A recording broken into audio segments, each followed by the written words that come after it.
என்ன பண்ண போகிறோன்னா சேமியா பண்ண போகிறோம். சேமியானா எல்லோரும் செய்கிற மாதிரிலாம் இல்லை. இதை அரிசி ஊற வச்சு செய்கிறது. கிராமத்து சைடில் இப்படி தான் செய்வாங்க. இப்போ அரிசியை நான் ஊற வச்சுருக்கேன். இதை கிரைண்டரில் போட்டு நல்லா மாவாக ஆட்டி எடுத்துக்கணும். வெறும் அரிசி மட்டும்தான், இட்லி அரிசி, அவ்வளோ மட்டும்தான். இப்போ மாவை அரைச்சிட்டு வந்துட்டேன் வீவர்ஸ். இப்போ அதில் தேவையான அளவு உப்பு சேர்த்து நல்லா கலந்துக்கணும். வெறும் அரிசி மாவு மட்டும்தான். நல்லா கலந்துட்டு அந்த தோசை மாவு பதத்துக்கே நீங்கள் எடுத்துக்கிட்டா போதும், வேறு எதுவும் தேவையில்லை. இந்த அளவு இருந்தால் சரியாக இருக்கும். உளுந்து எதுவும் சேர்க்க தேவையில்லை, வெறும் அரிசி மாவு மட்டும்தான், இட்லி அரிசி மட்டும்தான். இட்லி ஊற்றி வைக்கிறாங்க, இட்லி செட்டு எடுத்து வச்சுக்கணும். இட்லி ஊற்றுற மாதிரியே தான் நல்லா அலசிட்டு எல்லாத்தையும் ரெடி பண்ணி வச்சுக்கோங்க. தண்ணி காயட்டும். நான் தொட்டி தண்ணியில் கழுவுனதுனால இந்த நல்ல தண்ணியிலையும் கொஞ்சம் கழுவிடுவேன். நல்லா எடுத்து நல்லா எடுத்து வச்சுட்டு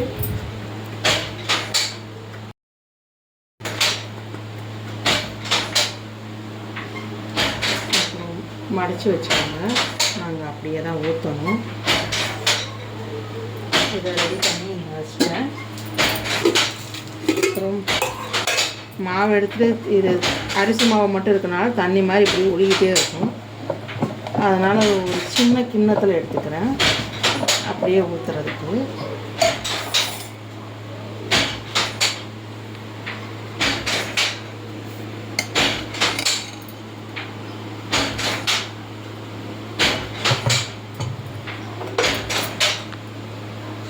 இப்போ தண்ணி நல்லா காஞ்சிருச்சு.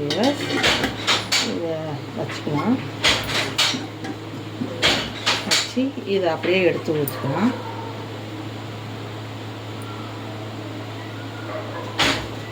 அப்படியே கொஞ்சம் கொஞ்சமாக ஊற்றிக்கணும். இட்லி ப்ராசஸிங்கே தான். இட்லி மாவு எப்படி அரைக்கிறீங்களோ அப்படியே தான் அரைக்கணும். இதுக்குன்னு தனியாக ஒன்றும் இல்லை.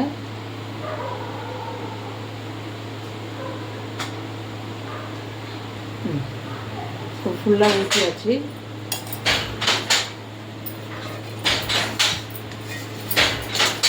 இப்போ இதை மூடி வச்சிடலாம். இட்லி வேகிற மாதிரியே தான். நல்லா வெந்த பிறகு பார்க்கலாம். இப்போது இட்லி வெந்தாச்சான்னு பார்க்குறேன்.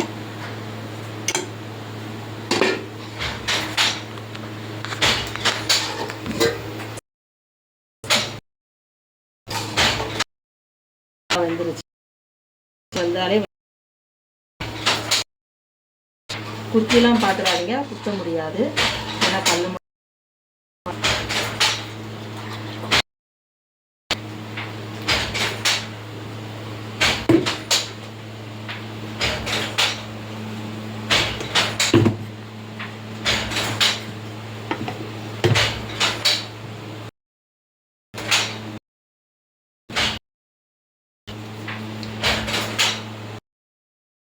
ஒட்டாது. அரிசி மாவு மட்டுங்கிறதுனால ஃபுல்லாக அப்படியே வந்துடும்.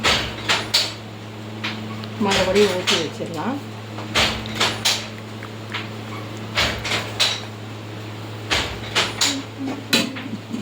இதை மூடி வச்சுருங்க. ஏன்னா ஆடிடுச்சுன்னா புளிய முடியாது.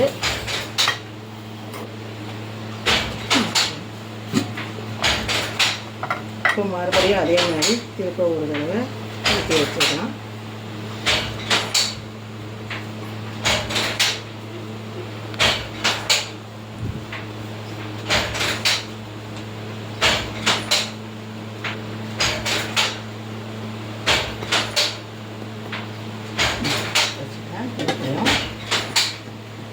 மாவு அதே மாதிரியே திருப்பியும் ஒரு கிண்ணத்தில் எடுத்து வச்சுருக்கேன். ஓட்டையெல்லாம் நல்லா மூடி வச்சுருங்க. ஏன்னா அதுக்குள்ளே போயிடும். அதனால்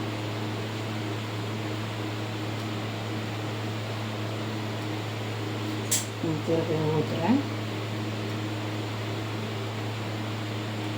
இருக்கிற மாவையெல்லாம் இதே மாதிரியே பிழிஞ்சு எடுத்துக்காங்க. ஒரு தடவை எடுத்துட்டிங்கன்னா அதை அப்படியே பிழிய ஆரம்பிச்சிடணும். இல்லைன்னா கொஞ்சம் ஆறிடுச்சுன்னா உங்களால் பிழிய முடியாது, ரொம்ப கஷ்டமாக இருக்கும். கொஞ்சம் சூடாக இருக்கும் போதே எடுத்து வச்சிட்டிங்கன்னா உங்களுக்கு புளியறதுக்கு கொஞ்சம் ஈஸியாக இருக்கும். அதுக்காக தான் சொல்கிறேன். இப்போது இதை மூடி வச்சிடலாம். ஹை ஃப்ளேமில் வைக்கிறேன். ஓகே, இதுதான் வியூவர்ஸ். இதில் தான் இப்போ பிடிய போகிறோம். இதை எத்தனை பேர் பார்த்துருப்பீங்கன்னு தெரியாது, ஆனால் இதில் தான் இதை வந்து பிடிய போகிறோம். எப்படி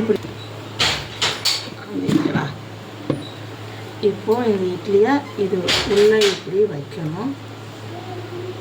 நல்லா அழுத்தி வச்சு விடுங்க. கொஞ்சம் சூடாக தான் இருக்கும். கொஞ்சம் தண்ணி வச்சிட்டிங்கன்னா கையில் சூடு தெரியாது. ஒரு 2 இட்லி வைக்கலாம், அதுக்கு மேலே வைக்க முடியாது. இதை மூடி வச்சிடுறேன்.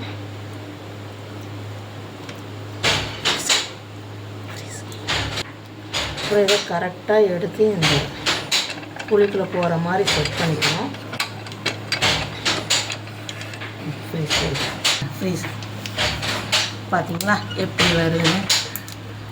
இதுதான் நம்ம பழைய காலம் முறை. இப்படி தான் சேமியாவில் அப்போல்லாம் பிழிஞ்சு எடுத்தாங்க. இப்போ எல்லாம் ரெடிமேடாக கிடைக்கிறதுனால இதெல்லாம் நீங்கள் பார்த்துருப்பீங்கன்னு கூட தெரியாது. இதுக்கு தேங்காய் பாலும் இதையே அப்படியே காரமாகவும் கொஞ்சம் வெங்காயம், தக்காளி, இஞ்சி பூண்டு பேஸ்ட்டு எல்லாத்தையும் போட்டு தாளித்து சாப்பிட்லாம். அவ்வளோதான் வியூவர்ஸ். இதுதான் நம்ம நாட்டு சேமியா. அந்த காலத்தில் எல்லாம் நம்ம பாட்டிமார்கள், அம்மாமார்கள்லாம் செஞ்சு சாப்பிட்டது இதுதான். ஓகே, இது 2வது தடவை இட்லி வச்சுருக்கேன். எப்படி ஆவி பறக்க ரெடி ஆகுது பாருங்கள். ஆவி பறக்கிறது ஸ்க்ரீனில் நல்லா தெரியுது.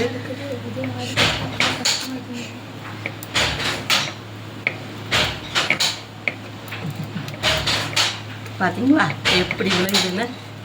அப்படியே நூடுல்ஸ் கூட தோற்று போயிடும், அந்த மாதிரி இருக்குது.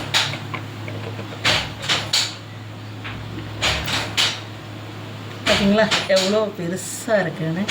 அப்படியே நூல் நூலாக வருதுல்ல, நூடுல்ஸ் மாதிரியே இருக்குல்ல. இப்போ பார்த்தீங்கன்னா எல்லாமே ரெடி செஞ்சு வச்சுட்டேன். இந்த நல்லா சேமியாவை நல்லா இருக்கிறதெல்லாம் நல்லா போட்டு பலான்னு இருக்குது, எடுத்து வச்சுட்டேன். தேங்காய் பாலுக்கு பால் எடுத்து வச்சுட்டேன். இது வெங்காயம் தக்காளி போட்டு நல்லா வதக்கினா அதுவும் நல்லாயிருக்கும் காரத்துக்கு. இஞ்சி பூண்டு பேஸ்ட்டு, தேங்காய். இப்போது தேங்காய் பால் எப்படி செய்யறது பாருங்கள். நல்லா கெட்டியாக இருக்கிற மாதிரி தேங்காய் பாலை ரெடி பண்ணி வச்சுக்கோங்க. அப்போ தான் நல்லாயிருக்கும். உங்களுக்கு சர்க்கரை எந்த அளவுக்கு தேவையோ அந்த அளவுக்கு எடுத்துக்கலாம். நான் இதுக்கு ஒரு 3 ஸ்பூன் போடுறேன், அதுவே கரெக்டாக இருக்கும். இதை அப்படியே லைட்டாக சுட வச்சுக்கணும்.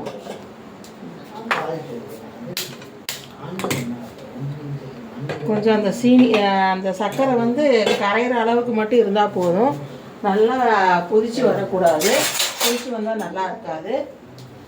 அப்புறம் தேங்காய் பால் திரிஞ்ச மாதிரி ஆயிடும். பாலுங்கிறது இந்த கன்சிஸ்டன்சிலேயே இருக்கணும். இப்போது நான் சர்க்கரையெல்லாம் போட்ட சர்க்கரையெல்லாம் கரைஞ்சிருச்சு. இந்த அளவுக்கு இருந்தால் போதும். இதுக்கு மேலே வெட்டிங்கன்னா பால் திரிஞ்ச மாதிரி தண்ணி மாதிரி ஆயிரும். அந்த மாதிரி இருந்தால் நல்லா இருக்காது. இப்போது நான் ஸ்டவ்வை ஆஃப் பண்ணிடுறேன். அடுத்து இன்னொரு ஸ்டவ்வை பற்ற வச்சுக்கிறேன் காரம் செய்கிறதுக்கு.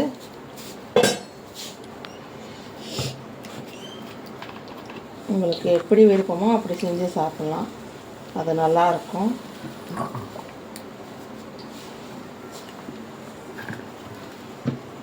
சட்டி காஞ்சிருச்சு. இப்போ எண்ணெய் ஊற்றிக்கிறேன்.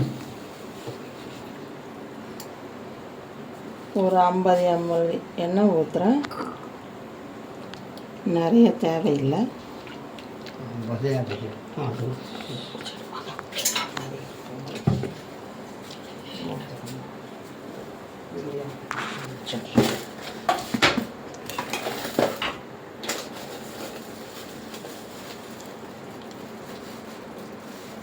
எண்ணெய் காஞ்ச உடனே கடலைப்பருப்பு, கடுகு வந்து 2யும் போடணும்.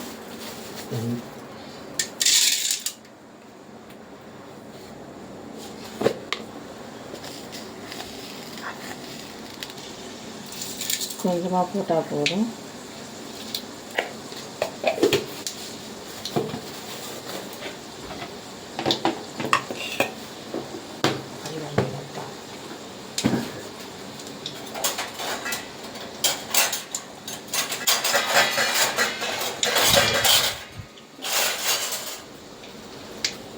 இதை நல்லா பொன்னிறமாக சாப்பிட்ற வரைக்கும் இருக்கணும். கடுகு நல்லா பொரியட்டும்.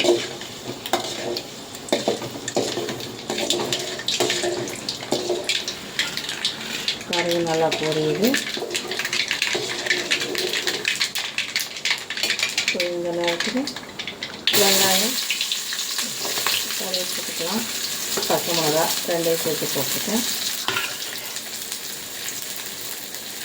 கருவேப்பிலை நல்லா ஃப்ரெஷ்ஷாக இருக்குது. அந்த கருவேப்பிலையும் போடுறேன்.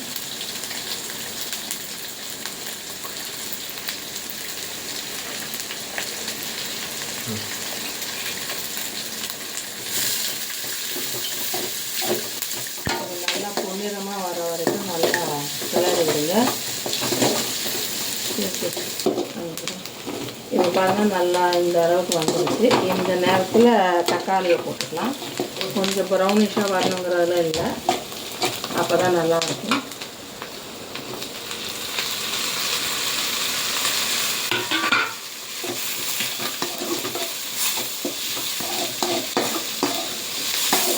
தக்காளி போட்டு நல்லா அது மசிற வரைக்கும் நல்லா கிளறி கொடுங்க. இந்த வெங்காயம் தக்காளிக்கு தேவையான அளவுக்கு உப்பு போட்டுக்கோங்க.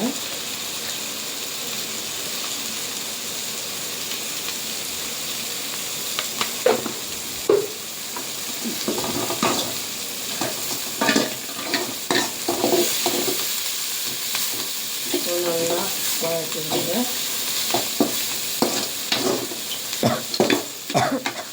அந்த பச்சை வாசம் போகணும், அது வரைக்கும் நல்லா வதக்கணும்.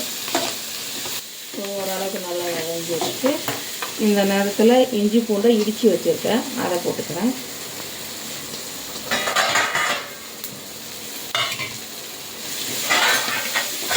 இடித்து போட்டால் நல்லாயிருக்கும். அந்த இஞ்சி பூண்டோட ஸ்மெல் நல்லா வருது.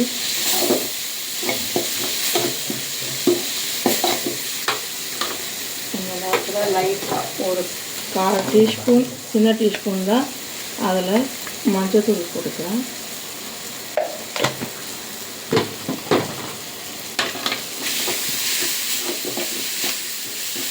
இது நல்லா பச்சை வாசம் போகிற வரைக்கும் நல்லா வதக்கிடுங்க.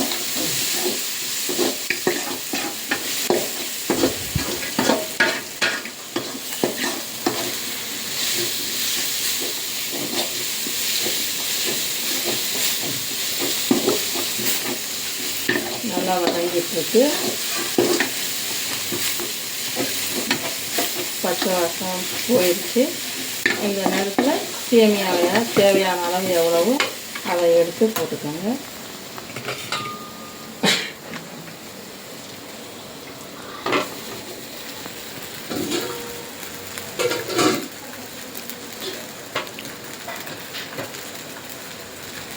எங்கள் வீட்டில் பாதி பேர்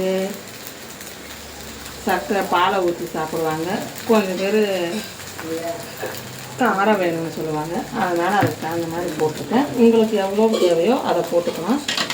ஆனால் சூப்பராக இருக்கும். செஞ்சு பார்த்துட்டு சொல்லுங்கள்.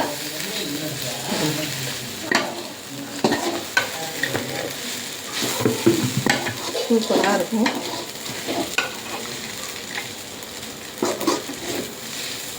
இது எங்கள் பாட்டி செஞ்சது, அப்புறம் எங்கள் அம்மா செஞ்சாங்க, அப்போ இப்போ நான் செஞ்சிட்ருக்கேன். ரொம்ப நாள் ஆச்சு, நான் செய்யவே இல்லை, இப்போ தான் செய்கிறேன். சரி, அப்படி இருந்தாலும் நல்லா தான் வந்திருக்கு.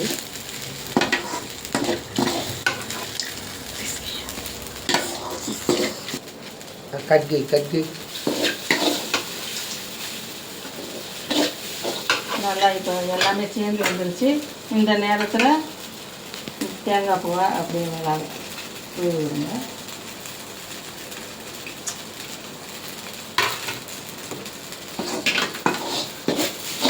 இதை போட்டு நல்லா கிளறி விட்டோம்னா சுவையான சேமியா ரெடி. அப்புறம் வியூவர்ஸ், இந்த சேனலை பிடிச்சவங்க சப்ஸ்கிரைப் பண்ணுங்கள், லைக் பண்ணுங்கள், ஷேர் பண்ணுங்கள், கமெண்ட் பண்ணுங்கள். முக்கியமாக கமெண்ட் பண்ணுங்கள்.